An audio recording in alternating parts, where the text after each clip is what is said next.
Tagumpay.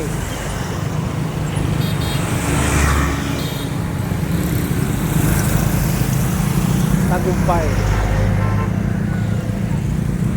Open na po, Tagumpay.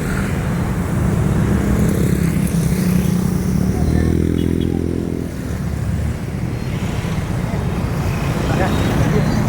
Sir, sir. Wow, sir, sir.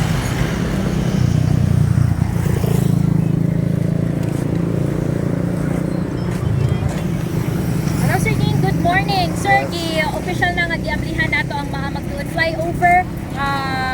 Unsa ang natabang ni ini Sir ilabi na sa traffic nato dinhi sa Dakbayan sa Davao. Unat sa tanan, may buntag, Davao City. So kami nalipay ng dako karon na finally na-open na nato ang mga magtuod flyover. And then we are very hopeful, no? Na hopeful kayo tayo na dako ni o matabang sa kasulbaran sa problema sa traffic sa Davao City. And then we thank everyone, no, sa pagsabot over the past few years to ang pag-uban ng Inday. Sir, sa mga challenges niya ating 2 weeks, sir. And ano saan yung nagsugo, sir?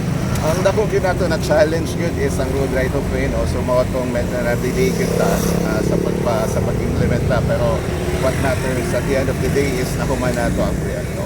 Sir, na yung mga dinadili, ba? Pag-agi, mga truck sa project? Karon nagasunod lang ta sa sugyot sa CTTMO, no. So sila man gyud ang in charge sa traffic sa Tibok Syudad, so whatever they recommend sundon na pod nato.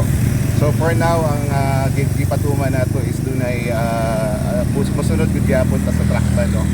So kung dunay panahon na dili pa makaagi ang mga trucks diri, so that's why dili sila nagagi sa tuo na bahin, no, sa katong sa ilalom sa tulay sa sila karon buhagi. Sir, naa pa ba kulang or total complete na ato ang mga magtuod flyover?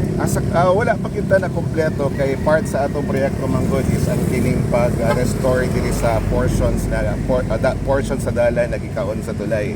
So doon na patay widening works, so 2 lanes sa each side, and then doon na po drainage improvement na pagkabuhat. Sir, na ganit. Sige, mga pila ka years ni sir, nga construction na. Nagsugod na year 2020. Kada sa expected, sir, mga manang ilalong, sir? Within the year siguro mahuman nato ning tinatibok-an yun na proyekto. So sa karon, 1 day lang sa magamit for both sides diri sa ilalom kay magpatutib ko sa ato ang activities sa drainage. Pila ganit total budget natin, sir? Around 2 billion. Around 2 billion ang atong budget ani. After ni sir, ang ulas, bayadak na ba, sir?